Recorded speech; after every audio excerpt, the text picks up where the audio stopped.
Baik, bismillahirrahmanirrahim. Assalamualaikum warahmatullahi wabarakatuh. Perkenalkan, kami dari kelompok 1. Di sini kami akan menjelaskan tentang laporan karya tulis dari mata kuliah Sistem Multimedia dengan judul Analisis Interaktif Edukasi dalam proses pembelajaran daring menggunakan Gemit. Kemudian di sini ada beberapa anggota. Yang pertama ada Ain Renaldi, kemudian ada Hamdun Muzadi, kemudian ada Ramdan Ginanjar, kemudian ada Muhammad Alfaj, dan yang terakhir ada Muhammad Iqbal. Oke, kita lanjut ke bagian kata pengantar. Segala puji bagi Allah Subhanahu wa Ta'ala yang telah memberikan kami kemudahan sehingga kami dapat menyelesaikan karya tulis ini dengan tepat waktu. Tanpa pertolongannya, tentunya kami tidak akan sanggup untuk menyelesaikan makalah ini dengan baik. Salawat serta salam semoga terlimpah curahkan kepada baginda Nabi Muhammad SAW yang kita nantikan syafaatnya di akhir nanti. Penulis mengucapkan syukur kepada Allah Subhanahu wa Ta'ala atas limpahnya, baik berupa sehat maupun akal pikiran. Penulis mampu untuk menyelesaikan pembuatan makalah ini dengan judul Analisis Interactive Education dalam proses pembelajaran daring menggunakan Gemit. Kami menyadari sepenuhnya bahwa karya tulis ini masih jauh dari kata sempurna. Dikarenakan terbatasnya pengalaman dan pengetahuan yang kami miliki, oleh karena itu kami mengharapkan segala bentuk saran serta masukan bahkan kritik yang membangun dari berbagai pihak. Akhirnya kami berharap semoga karya tulis ini dapat memberikan manfaat di dunia pendidikan. Nah, yang selanjutnya yaitu ada daftar isi pemaparan materi. Yang pertama kita akan menjelaskan tentang pendahuluan yang berisi latar belakang, identifikasi masalah, maksud dan tujuan, keterbatasan masalah, dan sistematika penulisan. Di bagian bab 2 ada landasan teori. Kemudian di bab 3 ada analisis sistem dan analisis perancangan sistem. Nah, dan di bab 4 yaitu ada implementasi program, yaitu tentang uji coba program yang kami gunakan. Dan yang terakhir yaitu penutupan, dan yang terakhir juga ada daftar pustaka. Oke, kita lanjut ke bab 1. Untuk materi bab 1 akan dibacakan oleh Hamdun. Kepadanya saya persilakan. Baik, untuk bab 1 yaitu pendahuluan. Yang pertama itu ada latar belakang. Pada zaman modern sekarang ini, komunikasi dan informasi sangat berkembang pesat. Sarana yang paling banyak digunakan untuk pembelajaran online adalah media sosial dan platform e-learning seperti WhatsApp Group, Ruang Guru, Google Education, Google Meet, Zoom Meeting. Keunggulan dari aplikasi Google Meet dibandingkan aplikasi lain, seperti contoh aplikasi Zoom, yaitu menggunakan aplikasi Zoom yang durasinya terbatas hanya sekitar 40 menit dan penggunaan cukup rumit serta harus berbayar jika menggunakan fitur-fitur tertentu. Sedangkan aplikasi Google Meet lebih mudah digunakan atau user friendly dan durasi tidak terbatas saat meeting. Aplikasi Google Meet merupakan salah satu platform terpopuler yang digunakan dalam pembelajaran daring, merupakan fitur premium dari software video conferencing Google. Hanya dengan membukanya via Google Chrome dan login melalui email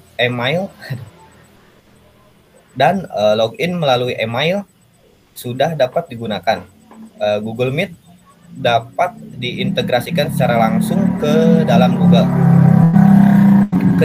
Classroom dengan cara masuk ke Google Classroom, mata pelajaran atau mata kuliah.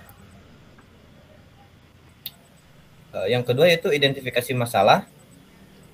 Identifikasi masalahnya yaitu kurangnya partisipasi aktif dalam pembelajaran daring. Maksud dan tujuan yaitu untuk meningkatkan interaksi dan kolaborasi partisipasi aktif dalam pembelajaran melalui Google Meet. meningkatkan siswa untuk berinteraksi dan berkolaborasi dengan pengajar dan sesama siswa. Tujuan ini adalah untuk menciptakan lingkungan belajar yang inklusif, mempromosikan diskusi, pertukaran ide, dan pemecahan masalah bersama. Batasan masalah, kelompok kami hanya membahas seputar interaksi pembelajaran peserta pendidikan daring menggunakan aplikasi Gemit. Sistematika penulisan.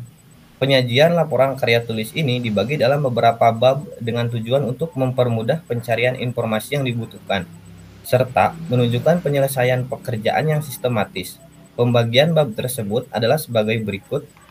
Bab 1 yaitu pendahuluan, bab 2 landasan teori, bab 3 yaitu analisis dan perancangan sistem, bab 4 yaitu implementasi dan pengujian, bab 5 yaitu penutup. Sekian pemaparan materi dari saya. Saya kembalikan ke moderator. Baik, untuk materi yang selanjutnya akan dibacakan oleh Ain Renaldi. Padanya saya persilakan. Untuk bab 2, landasan teori. Teori-teori pendukung. Yang pertama, teori pendidikan. Pendidikan merupakan salah satu wadah untuk membentuk karakter anak bangsa. Karena itu, pendidik harus menguasai berbagai media pembelajaran dan dituntut untuk menyesuaikan dengan keadaan karena kondisi selalu berubah-ubah seperti COVID-19 yang melanda dunia pada waktu itu. Media merupakan hal yang terpenting saat ini yang menentukan berhasil atau tidaknya proses pembelajaran jarak jauh secara daring. Media adalah suatu hal yang dapat dimanfaatkan untuk mengirim pesan dari pengirim ke penerima pesan sehingga dapat merangsang perasaan, perhatian, pikiran, dan minat belajar dan mahasiswa sehingga terbentuklah proses belajar. Yang kedua, teori efektivitas. Teori efektivitas adalah melakukan tindakan yang benar atau doing the right things. Efektivitas dikatakan berhasil jika tujuan yang sudah direncanakan dapat terwujud dengan baik. Efektivitas merupakan suatu kondisi yang menunjukkan tingkat keberhasilan manajemen dalam mencapai suatu tujuan yang sudah ditetapkan sebelumnya. Meskipun demikian, tetap tercapainya tujuan manajemen yang efektif tidak selalu disertai dengan tingkat efisiensi yang maksimum. Teori yang ketiga, teori pembelajaran. Pembelajaran adalah suatu kegiatan dalam memberikan stimulus bimbingan, pengarahan, dan dorongan pada siswa agar terjadi proses belajar. Belajar merupakan serangkaian kegiatan batin dan fisik guna mendapatkan suatu perubahan perilaku dan pola pikir sebagai hasil dari pengalaman siswa ketika berinteraksi dengan tempat belajarnya. Selanjutnya, teori pembelajaran online. Pembelajaran online merupakan teknik pembelajaran yang mampu mencakup sistem pembelajaran baik secara formal maupun informal. Pembelajaran online merupakan suatu teknik pembelajaran yang memanfaatkan media teknologi informasi dan komunikasi dengan kemampuannya untuk mendukung dan mengembangkan aplikasi proses pembelajaran. Kemudian, multimedia interaktif. Multimedia adalah jenis teknologi yang mengkombinasi teks, seni, suara, gambar, animasi, dan video yang disampaikan melalui komputer serta dapat disampaikan secara interaktif. Multimedia interaktif adalah suatu tools yang dilengkapi dengan alat kendali yang bisa digunakan oleh penggunanya dalam mengoperasikan maupun memilih sesuatu yang dikehendaki. Pada pemilihan teori karya tulis ini, pemilihan teori pendidikan, teori efektivitas, teori pembelajaran online, dan multimedia interaktif dikarenakan memiliki kesamaan dan kedekatan dalam rumpun ilmu pengetahuan.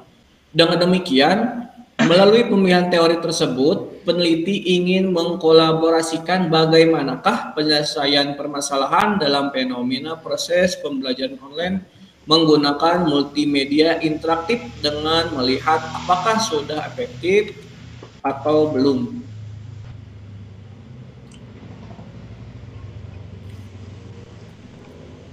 Baik, untuk bab 3 akan dijelaskan oleh Ramdan. Kepadanya saya persilakan. Baik, terima kasih moderator. Yang pertama ini adalah analisis sistem. Konsep yang digunakan dalam analisis perancangan sistem ini mengacu kepada tahapan-tahapan pendekatan sistem, yaitu ada upaya persiapan pemecahan masalah, ada upaya pendefinisian masalah, ada juga upaya pemecahan masalah, yaitu tahap solusinya.